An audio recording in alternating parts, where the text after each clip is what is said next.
এইরকম ছোট্ট ভুইফল সংগঠন সেনাবাহিনীকে চ্যালেঞ্জ করে, তাহলে বর্তমান সরকারের সাথে সেনাবাহিনীর দূরত্ব বাড়তো না আমি মনে করি।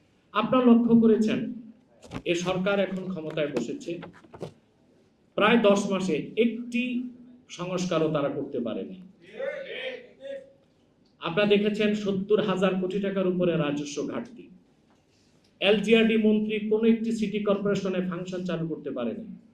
যোগাযোগ মন্ত্রী যোগাযোগ ব্যবস্থার উন্নয়ন করতে পারেনি। বাণিজ্য মন্ত্রী দ্রব্যমূল্যের দাম নিয়ন্ত্রণ করতে পারেনি।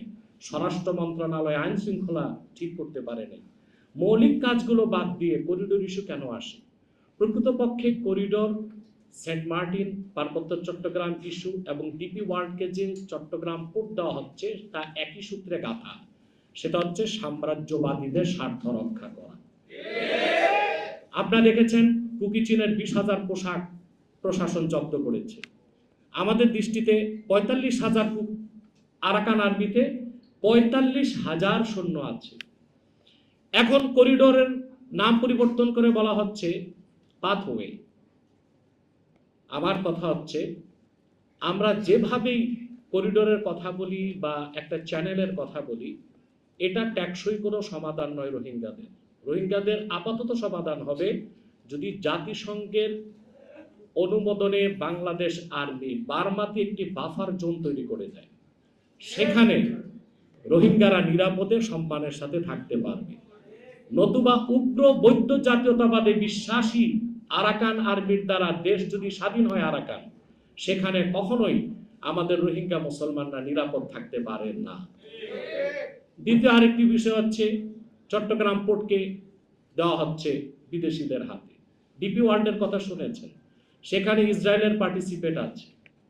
এখন এখানে পোর্ট যদি পরিচালনার দায়িত্ব ডিপি ওয়ার্ল্ডকে দেওয়া হয়, তারাই নাশকতা করে বলবে আমাদের লোকজনের নিরাপত্তার জন্য আমাদের দেশ থেকে সিকিউরিটি ফোর্স আসবে। তখন চুক্তি রক্ষা করতে যে বাংলাদেশ সরকারের কিছুই করার থাকবে না। আপনারা জানেন পার্বত্য চট্টগ্রামকে আলাদা করে একটি খ্রিস্টান স্টেট করার চক্রান্ত চলছে। কুকিচিন যে কাজটি করে আসছে বহু আগ থেকে, তারা বনি ইসরায়েলের একটি হারানো গোষ্ঠীর বংশধর। আর বহু আগ থেকে 2007 সালেই জাতিসংঘ তাদেরকে উপজাতি নয় আদিবাসী বলতে চেয়েছে। এই যে আদিবাসী বলার উদ্দেশ্য হচ্ছে আস্তে আস্তে তাদের স্বায়ত্তশাসন দেওয়া হবে, তারপর তাদেরকে স্বাধীনতা দেওয়া হবে। তাহলে বোঝা যাচ্ছে সব কাজগুলো করার দায়িত্ব ঠিকাদারি কি ইউনূস সাহেবের সরকার নিল কিনা প্রশ্ন আবার।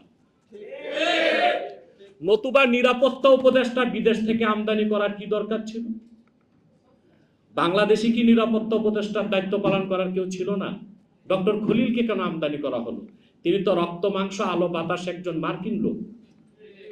বলেছেন তিনি বাংলাদেশের জাতীয়তা বাংলাদেশি, কিন্তু এটা তিনি স্পষ্ট প্রমাণ দিতে পারেন নাই।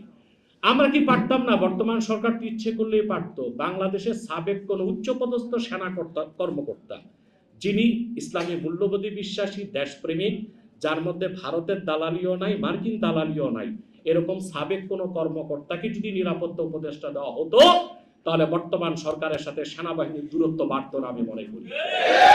তাহলে সরকারের সাথে যে দূরত্ব সৃষ্টি করেছে সরকার, এটাও পরিকল্পিত। কিছু বুইফোর দল মাঠে নেমেছে, যে দলের সদস্য নাই, সভাপতি, সেক্রেটারি আর দারওয়ান। এইরকম ছোট্ট ভুইফল সংগঠন সেনাবাহিনীকে চ্যালেঞ্জ করে, তাহলে খুঁটির জোরটা কোথায়? খুঁটির জোর হচ্ছে স্টেট ডিপার্টমেন্টে। নতুবা সেনাবাহিনীকে চ্যালেঞ্জ করার দুঃসাহস সেই কথিত ব্যারিস্টার